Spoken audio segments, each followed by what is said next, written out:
அன்பானவர்களே, இன்று நாம் பார்க்க இருப்பது எபிரேயர் 12வது அதிகாரம் வசனங்கள் 15 துவங்கி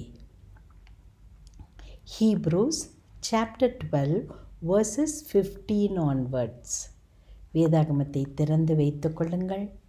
எபிரேயர் 12வது அதிகாரம் வசனங்கள் 15 துவங்கி கண்களை மூடி ஜெபிக்கலாம். அன்பின் பரமத்தகப்பனே, ஆண்டவரே, எங்கள் பேரில் உம்முடைய கிருபையை அதிகமாய் நீர் அழித்து வருவதற்காக, எங்களை கிருபையினால் நிரப்பி வருவதற்காக உமக்கு கோடான கோடி ஸ்தோத்திரம் ஐயா. உம்முடைய கிருபையை எங்களுக்கு நீர் தராமல் இருப்பீர் என்றால் நாங்கள் எப்படி இந்த உலகத்தில் வாழ முடியும் ஆண்டவரே? உம்முடைய கிருபைக்காக உமக்கு ஸ்தோத்திரம். அதே நேரத்தில் அந்த கிருபையை ஆண்டவரே நாங்கள் எந்த காலத்திலும் புறக்கணித்து விடாமல் இருக்க எங்களுக்கு எச்சரிப்பின் வார்த்தையையும் சொல்லி கொடுத்திருப்பதற்காக உமக்கு கொடான கொடி ஸ்தோத்திரம். அதை நாங்கள் பார்க்கும்போது எங்களோடு பேசுங்கப்பா. அந்த கிருபையை நாங்கள் இழந்து விட வேண்டாம் ஆண்டவரே. பேசுங்க ஆண்டவரே. நீங்கள் பேசுவது மட்டுமில்லை ஆண்டவரே, எங்கள் வாழ்க்கையில் கிருபையை அதிகமாய் நாங்கள் பெற்றுக்கொள்ள வேண்டும். அதற்காக நீர் என்னெல்லாம் சொல்லுகிறீரோ அதையெல்லாம் செய்ய நாங்கள் ஆயத்தமாய் இருக்கிறோம். இயேசு கிறிஸ்துவின் வல்லமை உள்ள நாமத்தில் கேட்டுக்கொள்கிறோம் பிதாவே, ஆமேன். அன்பானவர்களே, கிருபையை நாம் புறக்கணித்து விடக்கூடாது என்பதற்காக சில எச்சரிக்கைகளை இந்த 12வது அதிகாரம் 14வது வசனம் துவங்கி இதை எழுதியவர் பரிசுத்த ஆவியானவர் மூலமாக நமக்கு எடுத்து சொல்லி கொண்டிருக்கிறார். கடந்த முறை நாம் 2 காரியங்களை பார்த்தோம். எல்லாரோடும் சமாதானமாய் இருக்க முயற்சி செய்ய வேண்டும் என்று. நீங்கள் அதை வாழ்க்கையில் கடைபிடித்திருப்பீர்கள் என்று நம்புகிறேன். மற்றவர்களோடு சமாதானமாய் இருக்க நான் முயற்சி செய்கிறேன், ஆனால் அவர்கள் எனக்கு ஒத்துழைப்பதில்லையே என்று நினைத்தீர்கள் என்றால் என்ன செய்ய வேண்டும் என்பதையும் கடந்த முறை பார்த்தோம். நினைப்பூட்டுகிறேன். நமக்கு நம்மை அவதூறாய் பேசுகிறவர்களை கூட நாம் ஆசீர்வதிக்க வேண்டுமாம். அடுத்தது நம்மை மிஸ்ட்ரீட் பண்ணுறவங்க சரியாக நடத்தவில்லை என்றால் அவர்களுக்காக ஜெபிக்க வேண்டும். இதை செய்யும்போது சமாதானமாய் வாழ வேண்டிய காரியங்களை நாம் செய்து விடுகிறோம். ஆனால் வெஞ்சன்ஸ் பிலாங்ஸ் டு மீ, பதில் செய்வது நம்முடைய காரியமல்ல, பதில் செய்வது தேவனுக்கே உரியது என்பதையும் பார்த்தோம். அதனால் ஆண்டவர் பார்த்து கொள்ளுவார் என்ற நம்பிக்கையோடு நாம் என்ன செய்ய வேண்டும் என்பதை மனதிலே அறிவோடு நிறுத்திவிடாதீர்கள், அனுபவமாக மாற்றிக்கொள்ளுங்கள். யாரோடும் சமாதானமாக இருக்க முயற்சி செய்யுங்க. அடுத்தது தூய்மையை நாடுங்கள், பரிசுத்தமாய் வாழ வேண்டும் என்பதில் positional holiness, practical holiness. Positional holiness என்று சொல்லும்போது தேவனோடு உறவு கொள்ளுகிற எனக்கு தேவன் என்னை எப்படி ஆக்கிவிட்டார்? நீதிமானாக மாற்றிவிட்டார். அடுத்தது தொடர்ந்து நான் தேவனோடு வாழும்போது ப்ராக்டிக்கல் ஹோலினஸ், என்னுடைய முயற்சியும் அதில் காணப்படுகிறது. அதனால் அதை பார்த்தோம். பரிசுத்தமாய் வாழ்வதற்கு தேவன் நமக்கு பரிசுத்த ஆவியானவர் அவருடைய வார்த்தையின் மூலமாக நிச்சயம் உதவி செய்து கொண்டே இருக்கிறார் என்பதையும் பார்த்தோம். இந்த 2 காரியத்தையும் உங்கள் வாழ்க்கையில் நடைமுறையில் கொண்டு வந்திருப்பீங்கன்னு நம்புகிறேன். நடைமுறையில் அனுபவிக்கும் போது தான் வசனங்கள் நமக்கு செயல்பட ஆரம்பிக்குமா. வசனத்தை நேசித்து வாசித்து யோசிக்கும்போது தூய்மையோடு வாழ்வதற்கு உதவி செய்யும். அடுத்தது இன்று நாம் பார்க்க இருப்பது, திருப்பி அதை ரிப்பீட் பண்ணிட்டு சொல்கிறாரு, கடவுளின் அருளை இழந்து விடாமல் இருக்க பார்த்து கொள்ளுங்கள்னு 2 காரியத்தை சொல்லிட்டு 15வது வசனத்திலேயே ஒரு அருமையான காரியத்தை சொல்கிறாரு பாருங்க. கசப்பான நச்சு வேர் எதுவும் உங்களுக்குள் முளைத்து தொல்லை கொடுக்காதபடி, அதனால் பலர் கெட்டு போகாதபடி பார்த்து கொள்ளுங்கள். எவ்வளவு மகத்துவமான காரியத்தை சொல்கிறாரு. இதில் வார்த்தையாக நம்ம பார்ப்போம். முதலாவது, இந்த இடத்துல தேவனது கிருபையை இழந்து போவதற்கு காரணமாக இருப்பது மூன்றாவது கசப்பான காரியங்கள். கசப்பானது, கசப்புனா என்ன? Bitterness. Bitterness is a poison. நல்லா ஞாபகம் வச்சுக்கோங்க. ஏதோ ஒரு காரியம் நம்ம மனசில் இருக்குது, அது கசப்பானது. அது மனுஷரை குறித்திருக்கலாம், சூழ்நிலையை குறித்திருக்கலாம், இல்லை நம்மை குறித்தே இருக்கலாம். அது என்ன காரியமாக இருந்தாலும் கசப்பான காரியம் உன் உள்ளத்தில் இருந்தால் இட் இஸ் அ பாய்சன். அது ஒரு விஷத்தன்மை உள்ளது என்பதை அறிந்து கொள்ளணும். ஏன்னா அடுத்த வார்த்தை பாருங்கள், நச்சுவேர். அப்படின்னா கசப்பான காரியன்றதை அவர் ஒரு வர்ணனையில் சொல்கிறார். வர்ணனைனா it is an imaginary thing for us to understand. இப்போ கசப்பான காரியத்தில் ஒரு மரத்தை போல் நம்ம வாழ்க்கை இருக்குதுன்னா, நம்முடைய கசப்பான காரியம் எதை போல் இருக்குதான்? வேறு நச்சு வேரை போல் இருக்குது. நல்லா கவனிங்க. வேரில் நச்சு வந்து விட்டால் அந்த மரத்தினால எந்த பயனுமே இல்லை. வேர் தானே ஒரு மரத்துக்கு முக்கியம். அந்த வேர்லேயே நச்சு இருக்கும் என்றால் அது முழுசிலும் பரவிவிடும். இட் இஸ் அன் இமேஜரின்னு சொல்லுவாங்க வேதாகமத்தில். சில காரியங்களின் முக்கியத்துவத்தை எடுத்து விளக்கும்போது இட் இஸ் அ இமேஜரி. ஒரு வர்ணனையின் மூலமாக ஒரு முக்கியத்துவத்தை எடுத்து காட்டுவது. அதனால் கசப்பான காரியங்கள் நம்முடைய வாழ்க்கையில் இருக்கும் என்றால் bitterness. when we are bitter, not willing to forgive. எப்போ பிட்டர்னஸ் இருக்கும்? மற்றவங்க நமக்கு செய்த தீமையை நம்மளால் என்ன செய்ய முடியல, மன்னிக்க முடியலன்னா பிட்டர்னஸ் இருக்கும், கசப்பு இருக்கும். அவர்களை குறித்த கசப்பு, அந்த சூழ்நிலையை குறித்த கசப்பு எப்போ இருக்கும்? மன்னிக்காமல் இருக்கும்போது. ஸோ இந்த பிட்டர்னஸுக்கு ஒரு ஆன்டிடோட், அப்படின்னா பிட்டர்னஸுக்கு ஒரு மருந்தாய் அமைவது என்ன தெரியுமா? மன்னிப்பு. நீ மன்னிக்கும் போது அந்த பிட்டர்னஸ் என்ன செய்யும்? நம்ம இருதயத்தை விட்டு போயிடும். நான் இதை எடுத்து உங்களுக்கு பிரசங்கமாக சொல்லும்போது, இல்லை வேதாகமத்தின் வார்த்தைகளை விளக்கி ஒரு பைபிள் ஸ்டடியாக சொல்லும்போது, இல்லை ஒரு ஆலோசனையாக சொல்லும்போது கேட்குற உங்களுக்கு மனசில் என்ன தெரியுமா எண்ணம் வரும்? நான் அநேகருக்கு கவுன்சில் பண்ணும்போது அவங்க இப்படி தான் சொல்லுவாங்க, மேடம் நான் எதில் என்ன கஷ்டத்தில் போனேன்னு உங்களுக்கு விளங்காது. நீங்கள் ஈஸியாக அங்கே உட்காந்துட்டு என்னை பார்த்து சொல்கிறீங்க, கசப்பை நீ என்ன செய்யணும்? மன்னிப்பினால் மேற்கொள்ள வேண்டும். கசப்பானதற்கு மருந்து மன்னிப்புன்னு சொல்கிறீங்க. இவ்வளவு கொடூரத்தை என் வாழ்க்கையில் நான் மன்னிக்க முடியுமா? இப்படி நிறைய பேர் கேட்டிருக்கிறாங்க. ஏன் நிறைய பேர் கேட்டிருக்கிறாங்க? அன்பானவர்களே, நான் கூட என் வாழ்க்கையில் கேட்டிருக்கிறேன், ஆண்டவரே இந்த நபரையும் மன்னிக்க முடியுமா? இவ்வளவு கொடூரம் அப்படின்னு கேட்டிருக்கிறேன். அப்பெல்லாம் ஆண்டவர் சொன்னது, நீ மன்னிப்பின் மூலமாக, forgiveness is not a feeling. மன்னிப்பு என்பது ஒரு உணர்வு அல்ல. ஏதோ என்னுடைய உணர்ச்சியில் அடிப்படையில் நான் மன்னிக்க விரும்பினேன்னா என்னால் மன்னிக்க முடியாது. ஏன்னா என் உணர்வில் நான் மிகவும் பாதிக்கப்பட்டிருக்கிறேன். இதை கேட்டுக்கொண்டு இருக்கிற உங்களது வாழ்க்கை கூட அப்படி இருக்கலாம். உணர்வில் பயங்கரமாக பாதிக்கப்பட்டிருக்கிறீங்க. ஆனால் மன்னிப்புன்றது என்ன தெரியுமாம்மா? It is an act of will. நம்முடைய சித்தம் இருக்கிறது இல்லையா, இதுதான் என்னுடைய விருப்பம், நான் இப்படி தான் செய்வேன், திஸ் இஸ் மை வில்லுன்னு சொல்கிறோம் இல்லையா, அந்த வில்லை செயல்படுத்த வேண்டும். It is an act of will. So what is happening when we forgive? We are liberating ourselves and we are empowering ourselves. அம்மா, என் வாழ்க்கையில் அனுபவித்து பேசுகிறேன். கசப்பான காரியத்தை செய்தவரை, நச்சு வேறாட்ட என்னுடைய வாழ்க்கையில் வந்து நின்று கொண்டிருக்கிற அந்த அடிப்படை என்னுடைய வாழ்க்கையையே ஷேக் பண்ணி கொண்டிருக்கிற அந்த நச்சு வேர், அடிப்படையான அந்த கசப்பை நான் மன்னிக்கும்போது நான் என்னையே நான் என்ன செய்கிறேன், ஒரு கட்டுப்பாட்டுக்குள்ளே கொண்டு வந்து என்னை அடக்கி, அந்த எண்ணம் தான் என் தலையில் எப்போதும் ஓடிட்டுருக்கோம். என் வாழ்க்கையில் எதையுமே செய்ய முடியாது. அப்படி ஒரு கசப்பான காரியம் என்னை மேலும் மேலும் அழுத்தி கொண்டு இருக்கும் என்றால் அதிலிருந்து என்னை நான் என்ன செய்கிறேன், விடுவித்து கொள்ளுகிறேன். அது விடுவித்து கொள்ளும்போது எனக்கு ஒரு வல்லமை கிடைக்குது பாருங்கள்.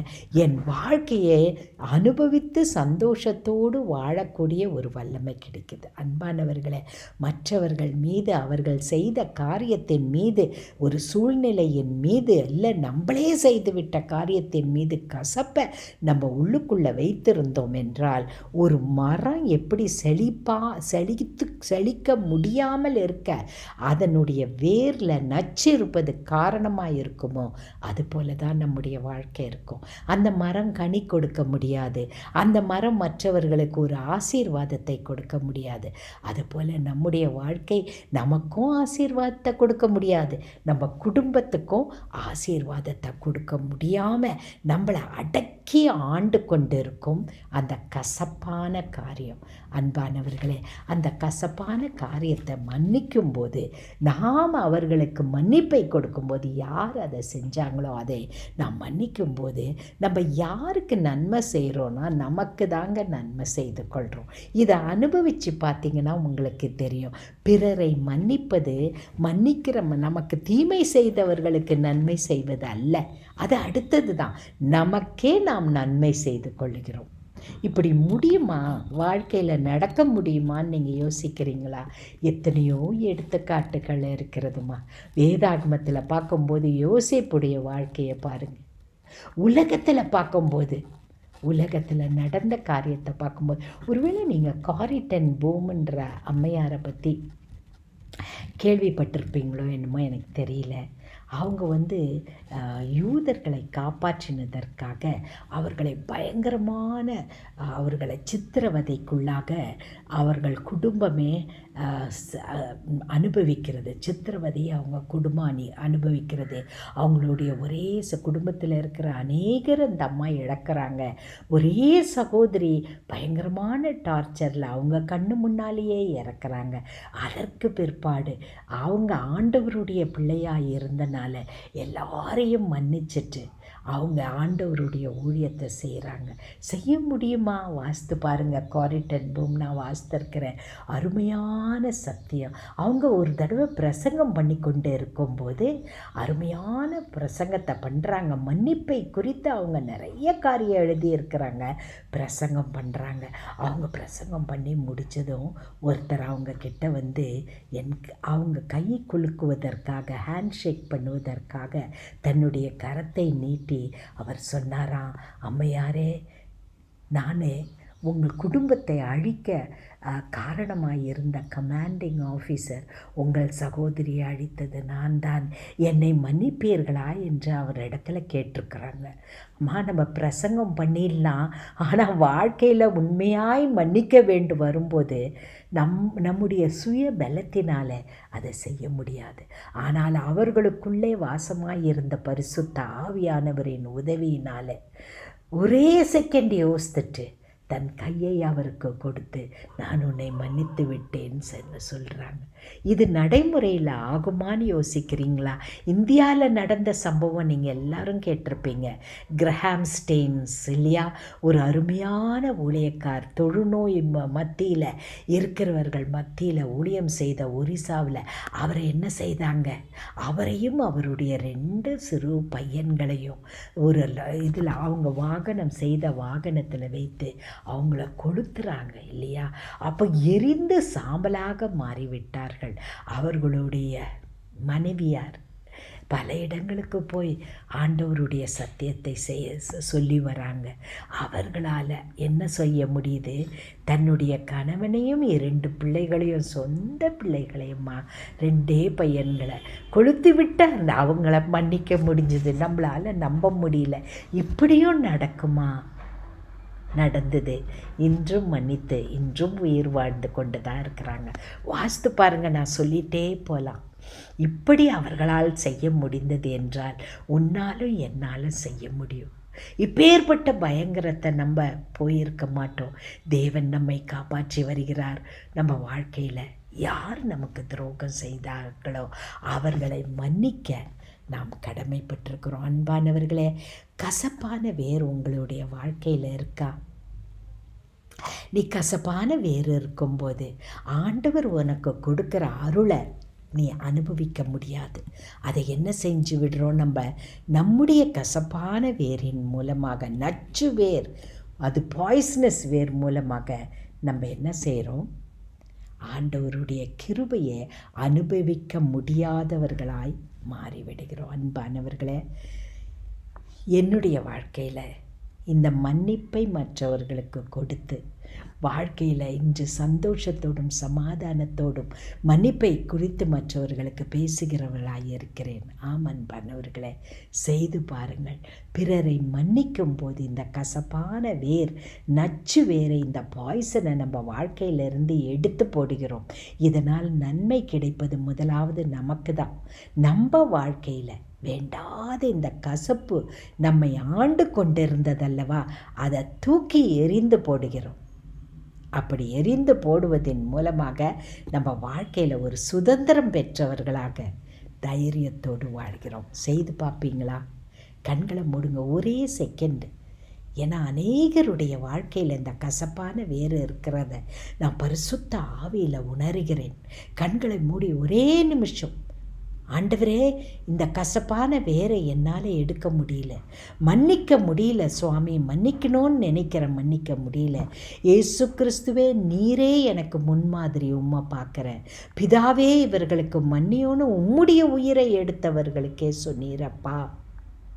மற்றவர்களை மன்னிக்க இந்த கசப்பான வேரை எங்கள் வாழ்க்கையிலிருந்து எடுத்து போட இந்த நிமிஷமே எங்களுக்கு உதவி செய்யுங்க. பரிசுத்த ஆவியானவரே, உதவி செய்யுங்கப்பா. எங்களால் முடியாது, எங்கள் தேவன் எங்களுக்கு உதவி செய்கிறபடியால் உமக்கு ஸ்தோத்திரம். பரிசுத்த ஆவியானவரே, இதை கேட்டுக்கொண்டு இருக்கிற ஒவ்வொருவருக்கும் அவர்கள் இருதயத்தில் இருக்கிற வாழ்க்கையின் உள்ளான மனிதனிலே பதிந்திருக்கிற வேரை போல மறைந்திருக்கிற இந்த கசப்பான காரியம் இயேசு கிறிஸ்துவின் நாமத்தில் வெளியேறப்படுகிறபடியினால் உம்மை நன்றியோடு ஸ்தோத்தரிக்கிறோம். இயேசு கிறிஸ்துவின் மூலமாய் கேட்கிறோம் பிதாவே. ஆமேன், ஆமேன். தொடர்ந்து பார்க்கும்போது ஆண்டவருடைய கிருபையை நாம் இழந்து போகாமல் இருப்பதற்கு அடுத்த காரியமாய் இருப்பது 16வது வசனம், காம விகாரம், செக்ஷுவல் சின். பயங்கரமானது இல்லையா? பழைய ஏற்பாட்டில் பார்க்கும்போதும் சரி, புதிய ஏற்பாட்டில் நம்ம வாசிக்கும் போதும் சரி, பால் உணர்வினால் கட்டப்பட்டு அதனால் வருகிற பாவத்தினால் எத்தனை பின்விளைவுகள் நமக்கு இருக்கிறது இல்லையா? இந்த உலகத்தில் பார்க்குறோம். நீங்கள் வாசித்து பாருங்கள், 30க்கும் அதிகமான வியாதிகள் இந்த காம விகாரத்தினால் ஏற்படுகிறது. இதை தான் 16வது வசனத்தில் அவர் சொல்கிறாரு, கிருபையை இழந்து போகாதீங்க. நீங்கள் கொரிந்தியர் சபைக்கு இவர் பரிசுத்தவானாகிய பவுல் எழுதும்போது பார்த்தீங்கன்னா இந்த காரியம் இந்த கொரிந்திய சபையில் இருந்தது என்று பார்க்கிறார். எவ்வளவு கேடான காரியம் பார்த்தீங்களா?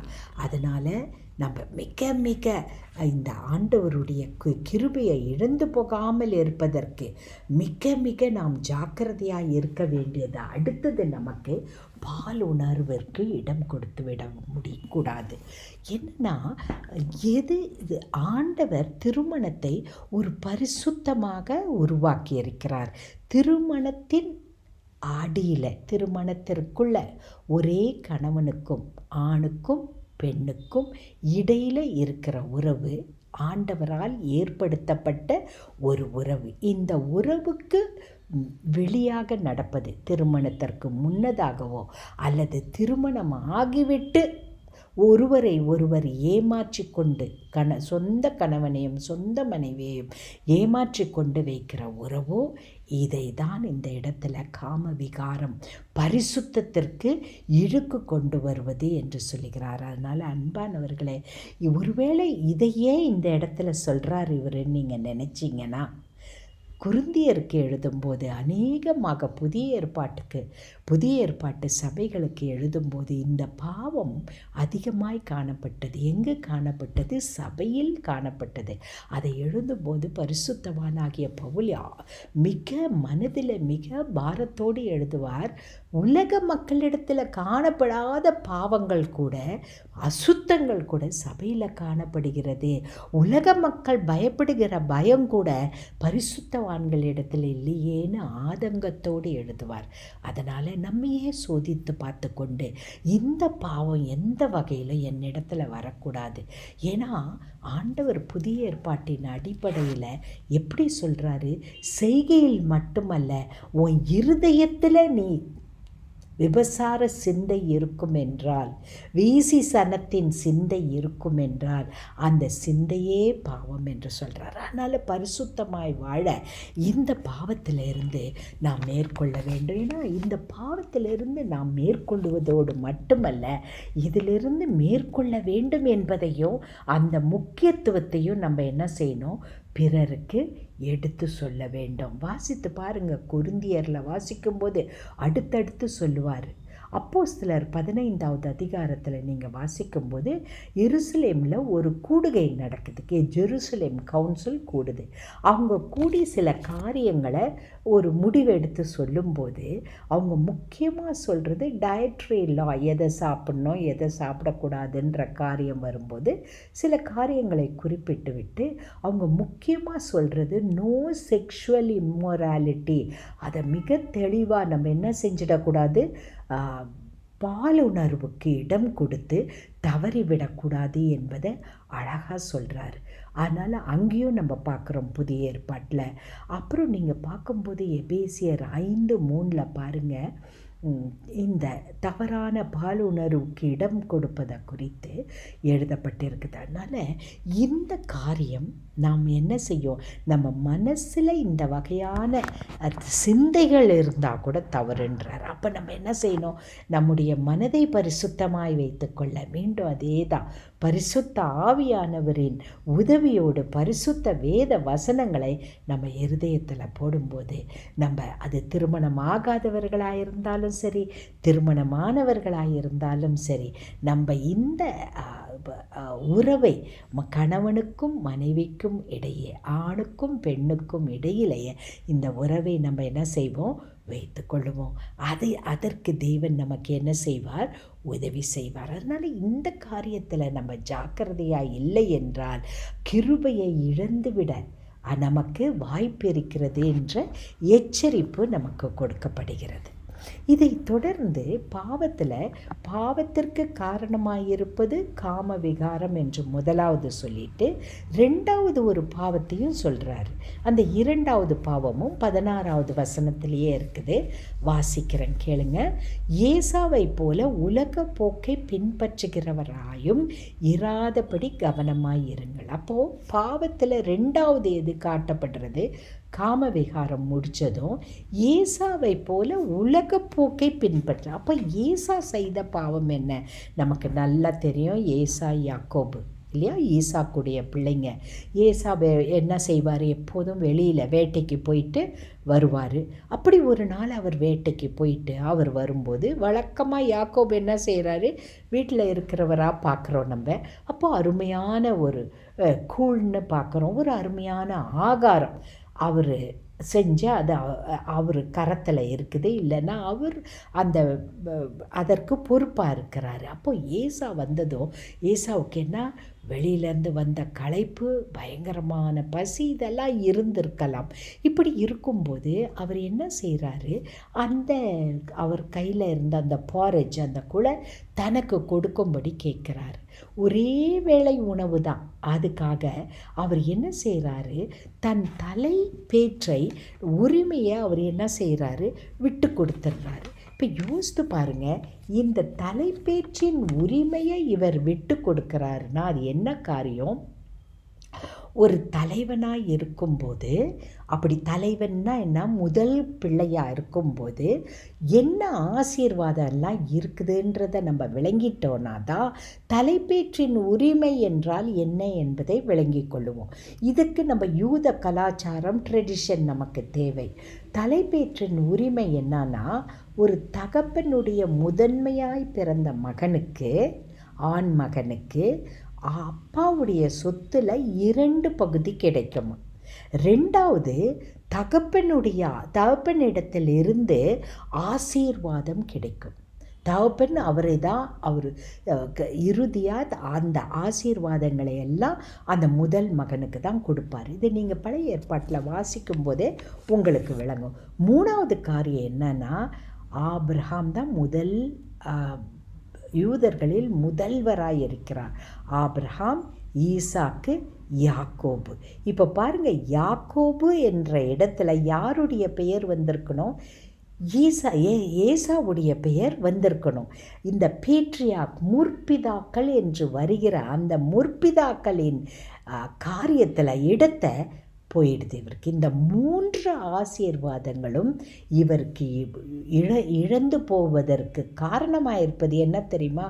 ஒரே ஒரு வேளை சாப்பாடு, அதுவும் ஒரே ஒரு வேளை ஒரு பாரேஜ் கூழ் என்று பார்க்கிறோம்.